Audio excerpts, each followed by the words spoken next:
Hello and welcome to this Sound on Sound podcast about electronic music and all things synth. I'm Cara C, and in this episode we're talking to Marshall Jefferson. Marshall is a key player in the house music movement, having helped found the genre in Chicago in the 1980s. He was also instrumental in the development of acid house. He used all the classic hardware, the Roland drum machines and the TB303, some lovely synths. We had so much to talk about in terms of the past, the present and the future, as he's also just released a new album.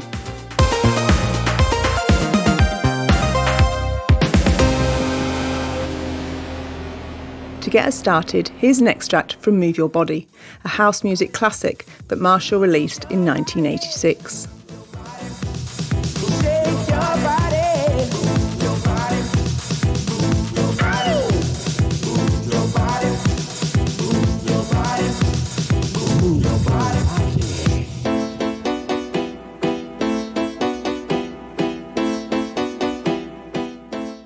So, Marshall Jefferson, absolute joy to meet you. How are you doing? I'm doing fine, Carol. How are you? I'm good, thank you. Yes. So, where to start? Well, I guess we're going to have to go back in the timeline. You are, of course, one of the key figures in the development of house music and soulful, deep house music and actually acid techno. So I wonder if you could tell me a bit about those early days and the gear you were using at that time. And some of it had some surprising applications, didn't it? Yes. Well, the way I got into the music business, period, I was a DJ and I was giving my friend a ride to the music store, the store called Guitar Center in Chicago.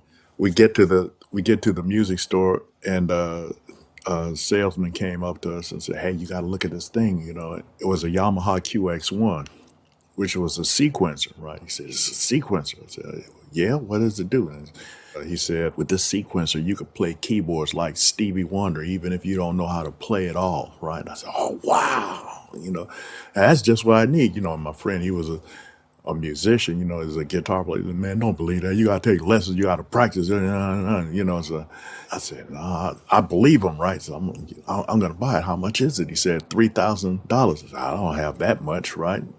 And he said, "Well, where do you work?" I said, "At the post office." So back then, you know, email was nowhere in sight.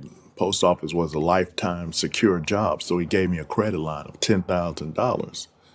So I get the QX1, I'm about to walk out the door, and he said, "Hey, you need a keyboard." I said, "Huh?" He said, "Yeah, the sequencer sequences keyboards. It plays the keyboards for you. You know, if you don't have a keyboard, you won't hear anything." I said, "Oh, okay, yeah, you're right." So I got a keyboard, went through the keyboards, and found a Roland JX8P.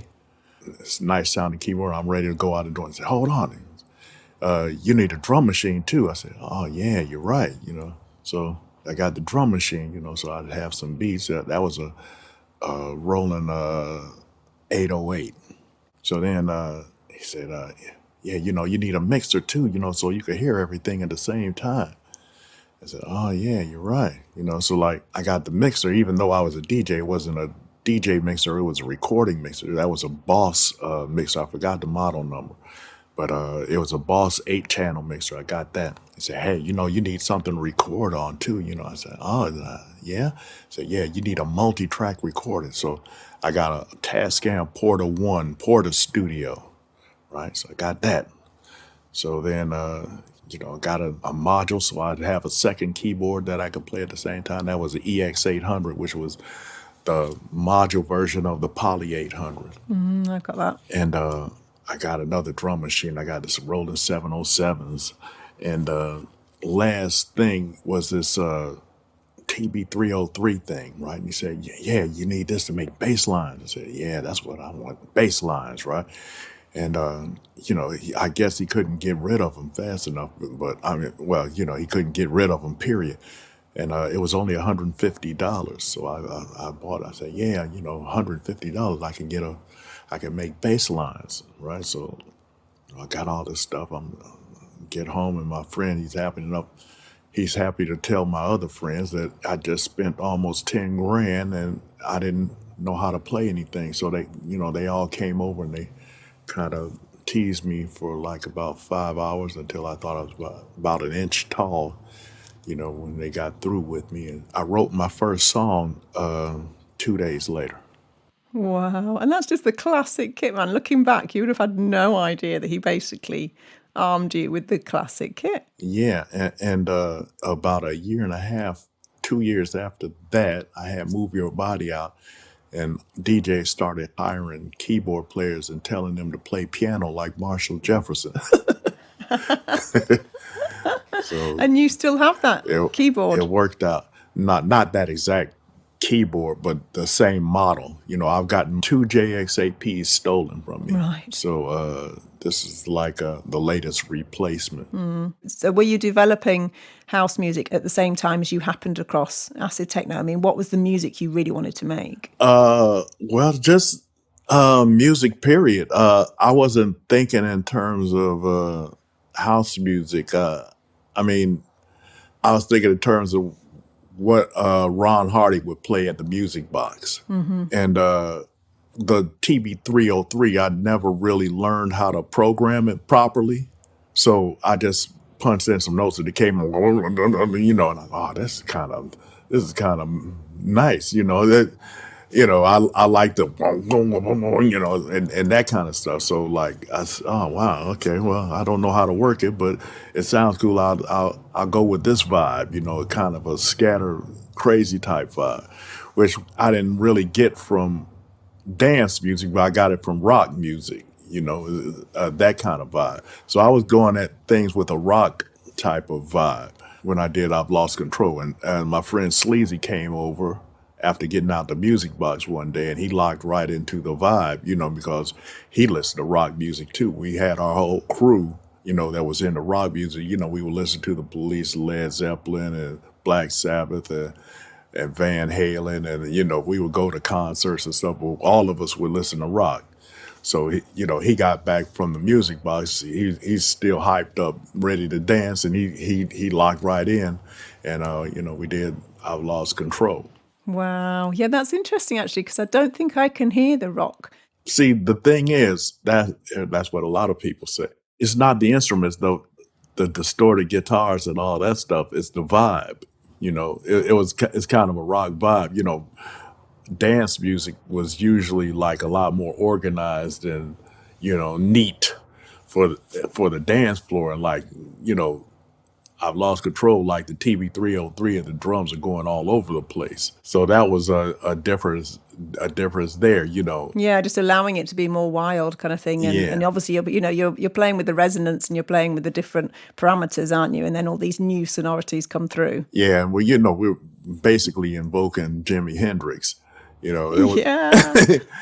So a lot of people didn't know what the is that? And I mean, they didn't know what, but Ron Hardy locked right into it. He would play it and people would stampede the dance floor. They go, because I've lost control. That's just the vibe we were going for. And would you say he was one of the key gatekeepers then for your music career in terms of like people actually hearing your relatively new sound, really? Yeah. No, I don't think anybody else would have played it, to be honest. Nobody would lock into that vibe except for Ron. I mean, it was probably the most energetic song he would play all night. And it really rocked the dance floor, so it worked out. Did you then tour and play live as well with all that kit? No, because there was nowhere to play. I've Lost Control didn't come out until 2 years after we made it. Mm-hmm. Right? No record company wanted to put it out. TRAX put it out because they heard it was really blazing and burning up the clubs, right? So they put it out. And about a year after that came out, Ron Hardy gave me a tape of DJ Pierre and Future. And I called up Pierre and sure enough, they're using the TB303. We like talked about that. Oh man, it's dope. And it's dope machine, And next thing I know, we're in the studio doing Acid Trax. Same type of vibe. I mean, the drum's a little bit more organized and I've Lost Control, but still the TB303 itself is going all over the place on Acid Trax. So that worked out. And did you have two going? Did you have two 303s going on when you were working together then? No, we had my TB303, which got stolen, and Future had their own TB303, so we used their TB303 on that one. My TB303 got stolen and sold to Bam Bam. He made his whole label out of the TB303, and I found out he had it, and I guess he was sympathetic to me getting it stolen.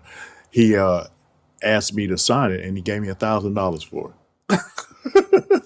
That's nice. It came home. It came home. Yeah. How did it then develop for you in terms of, did you then expand your instruments, or did you then start to use software, or did you stay hardware? I use whatever instrument, when my first set of equipment all got stolen, so I started replacing it. The first set I made the 10 City stuff with Ragtime, CC Rogers, Kim Mazzell. That was all JX8P 707, Move Your Bodies, JX8P 707s. And for the piano sound, I used the Prophet 2000, which was really piano-y. It sounded like a real piano to me. And I had a lot of fun with that. So I came up with a few piano songs. Once my equipment got stolen, I moved on to other equipment. I got an Ensoniq ESQ1, and I did the song called It's All Right. Also the song called Video Clash with Lil Lewis. And that was Ensoniq Mirage. Whatever I would come up with, whatever drum machines or whatever keyboards. One of the drum machines was a triple D1. Wow, yeah. I mean, it's so funny for someone like myself to look back and think what that time was like, because it was a wonderful time for the birth of the now foundations of electronic dance music. And at what point did you start to go software, or have you gone software at all? Well, I don't think software is quite caught up to hardware yet. I mean, as far as analog keyboards are concerned. Everything else is pretty close digitally, but like as far as analog keyboards, not even close yet. They're getting closer, but it's not as close as I would like it. As far as live instrument emulations, oh man, they're really good. Like as far as strings and horns and stuff like that, Logic, you can edit the articulations of each note. I did a lot of that for the 10 City album, so that's working out well. So you use Logic, and do you use a lot of software instruments now? For the live stuff, for analog keyboard sound, some of them I'll use the Roland Cloud. They have SH101, and they have some JX8P sounds. They still don't have my JX8P bass sound yet. They have it locked. And the soundtrack is not quite there, but for the most part, a lot of the sounds are close. They also have 808s and 909s on the cloud. So, and Juno 60. They got a lot of keyboards on there. And I believe that you lived near Manchester for a while. Yeah, for about 14 years. And how was it? What did you get up to musically? I was DJing every weekend. So I wasn't thinking too much about making too much music until the pandemic came. Then I just switched right into producer mode because I didn't have anything else to do. I was stuck in my flat in Manchester, and I just started making music, and we came up with the 10 City album. Okay. I was a student at Spirit Studios, was School of Sound Recording, and you did some binaural recordings there, did you not? Yes, I did. That's with Ron right there. That's a binaural microphone right there. Yours is called Ron? Yeah, it's Ron after Ron Hardy. And what have you done with that? I've done a few recordings with it, places where I want a type of sound, but what I found out is binaural doesn't work too well on the dance floor. If I have something that someone wants to listen to in headphones, then it's perfect for that. But for the dance floor, it's too many wonky sound systems out there. Yeah. And also I know from my own experiments in binaural that there's so many complex phase issues going on. So have you managed to bridge the binaural with the stereo world, or would you say you just keep them separate? Oh, I bridged it. It's just you can't have an entire binaural recording. You can have binaural tracks. But as far as having a whole binaural song, that's extremely difficult to do. It's too many issues.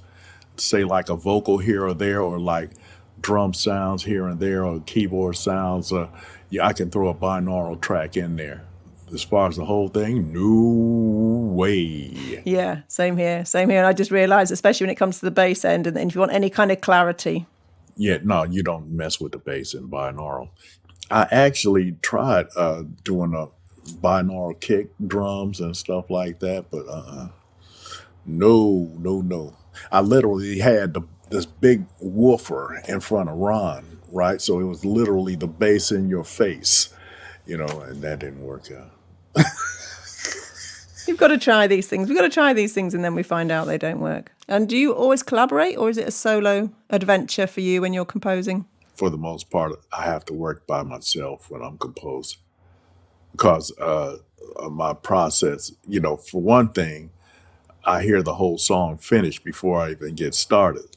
So it's like a battle to get to the end point, right? Somebody else throwing in other ideas. I'm like, get out of here. It distracts me a lot of times. Now, I've never really been good at like, okay, I do an idea, you do an idea, it's like either I sit and let the other person do his thing and I do my thing and we combine them later. And secondly, I'm not that gifted of a musician to work with somebody else, where I could just play what they want me to play, So my process is I'll record something at 40 beats per minute and I'll speed it up to 120 because I can't play it at 120, right? So I can only play it at 40, 50 beats per minute and, add things and then, and I have to put it together and, somebody else hears me playing something at 40 BPMs. They're, what the hell is that? So it's best that I'm left alone for a little bit of time and, get things going. I think that's what's great about the technology, isn't it? Because it invites other skills, really. Because, of course, it's amazing to have those, let's say, classically or acoustically trained skills. But what we can bring to it or what you can bring to it is a fresh perspective and a fresh energy. Well, and the technology is much improved now, too. I mean, that old QX1 that I had, I would have to wait like 30 minutes for it to like copy everything and loop everything and all. I just press a couple of buttons, boom, boom, boom, boom, and it would be processing for the next hour, But now, I get on Logic and I do it at boom, just like that, instantly.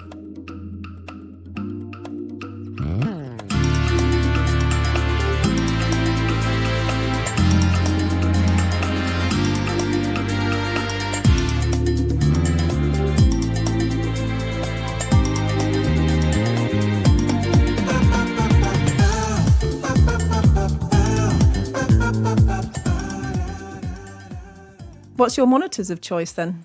Monitors, headphones. A lot of times, people say, hey, don't mix in headphones. But when I first started making music in England, I moved into my place and I just had the window open and I'm just playing a little music out of my computer speakers and hear the doorbell ring, go to the doorbell. It's like 25 people outside my door. We have families, So I deduced from that exchange that, speakers weren't very welcome where I went. I was kind of traumatized from that. So, okay, I can't use speakers at all out here because, they're complaining about the computer speakers. I got these big speakers right here that I'll never be able to use. So I better find the best headphones that I can, find. I have some basic KRKs here. Now, but I've gone without speakers for decades. That's how I really got into binaural recorders, which are basically headphones only. I have over 40 pair of headphones. I used to have over 100, but I given so many of them away. But headphones of choice. Okay, mixing headphones. Audio Quest Nighthawks. How'd you come across them? I've not heard of them. I just, I was just collecting headphones. And, I got, some of the headphones like $4,000 and $3,000. And I got some expensive headphones. These are AKG K872s, but I can't mix with these. The Nighthawks are very hard to explain because they got kind of a wonky tuning. Yeah, they have a bit of the treble rolled off, a bit of the bass rolled off. When you mix with them, everything comes out perfectly balanced. The guy who made them, Skylar, he kind of explained it to me. It's an acoustic thing, right? From the beginning, engineers have told me, hey, you can't mix on headphones. Don't mix on headphones. You can't mix on headphones, right? So Skylar Gray from Audio Quest actually compensated for the tuning for mixing, right? So, oh man, it's a brilliant headphone. And you could get them for like about $300 now. When they first came out, they were $700. They were marketed to the audiophile community, and the audiophiles hated them. They hated them, right? And so they're discontinued now. But the audiophile community hated the tuning because of rolled off treble. See, like expensive headphones like these, the treble is slightly boosted, and that makes it sound good. I mean, it gives an illusion of clarity. But the Nighthawks have that kind of almost the same amount of clarity, but with the treble slightly rolled off. There's some weird things about the headphones. Okay, for one thing, the grill is modeled after hummingbird wings. The ear pads are synthetic leather. They're made out of eggshell membrane. The entire headphone is biodegradable, right? Well, you can literally eat the headphone and not die. The cone, right, the speakers in it are made with biocellulose, which is a material you can only get it from NASA. Wow. It's like 200 times tougher than Mylar, which is used in regular headphones. But it's biocellulose speakers, right? So they're perfect for a DJ. They'll never blow, no matter how loud you turn them up. I have 4 pairs of these because they don't make them anymore. There's only one other headphone that uses biocellulose, and that's these. This is ZMF. These are almost $2,000.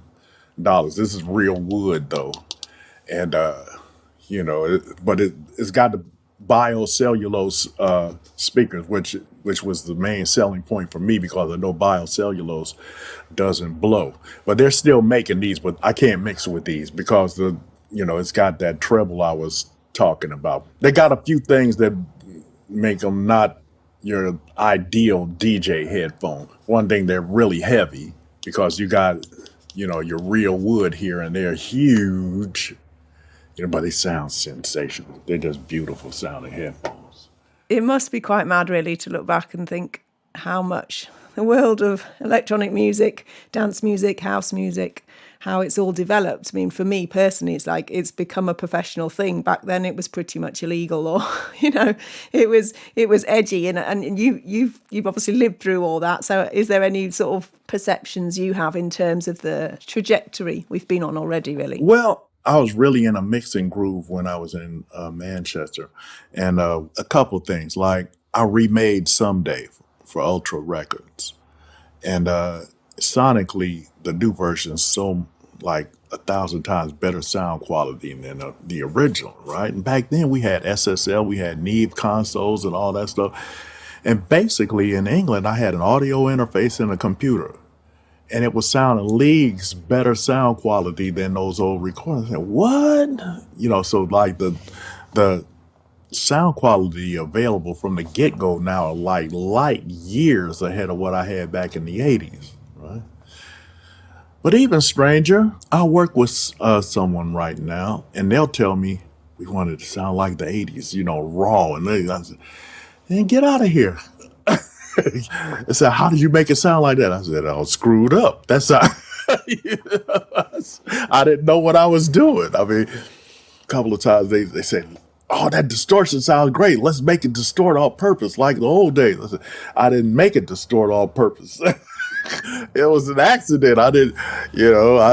So they wanted to distort now. They wanted to sound raw and unmixed. And when you work with people like that, you realize how bad you sounded back in the day.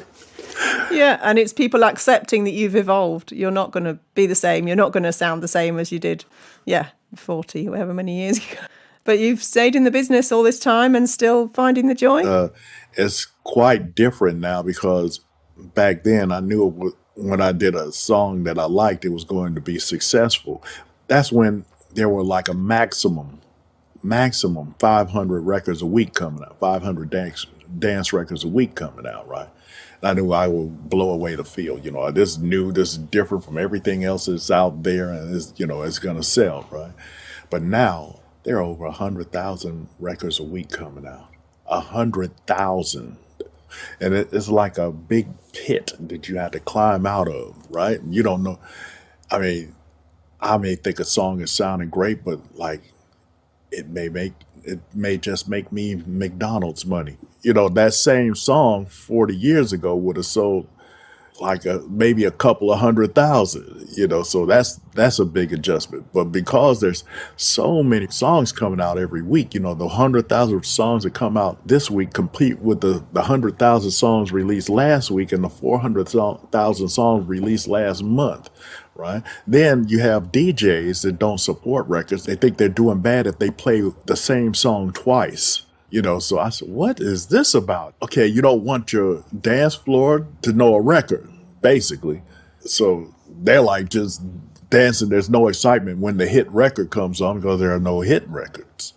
So the only way you could get a hit now is on the radio. So that's the challenge. Yeah, even for someone like yourself, wow. No, it's less of a challenge for me than for somebody just starting out. At least I have a name, I'll get clicks. Oh, this is a new Marshall Jefferson record. But listen to that. But somebody just coming out the blue, he won't even get the clicks.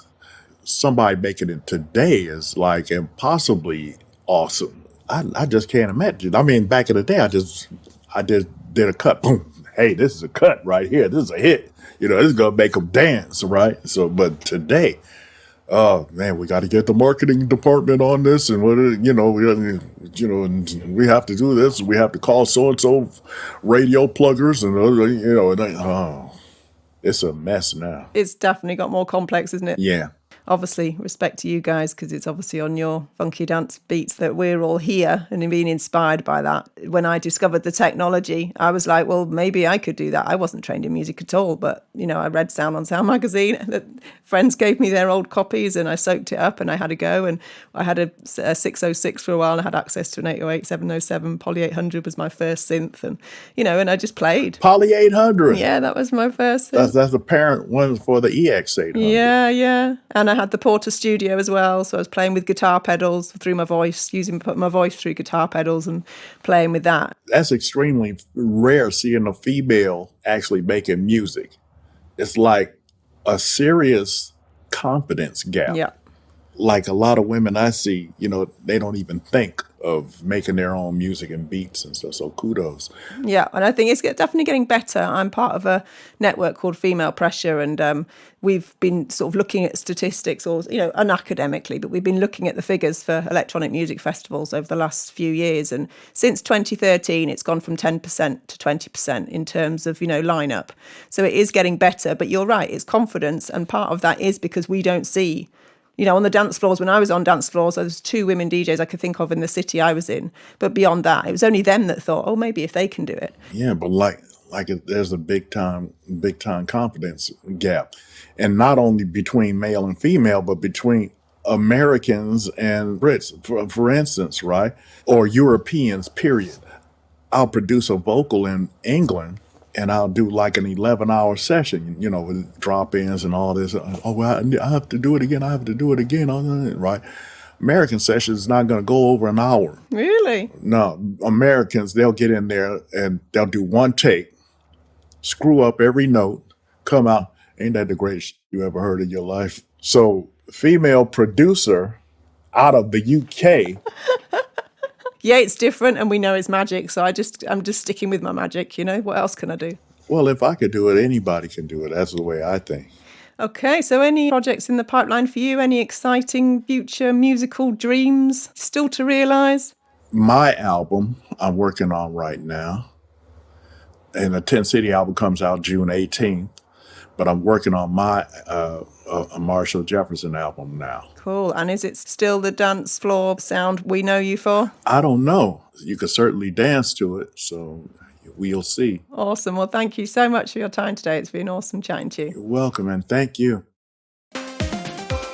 Thank you for listening, and be sure to check out the show notes for further information, as well as links and details of other episodes in the electronic music series. And just before you go, let me point you to soundonsound.com/podcasts so you can check out what's on our other channels. This has been a Kara C production for Sound on Sound.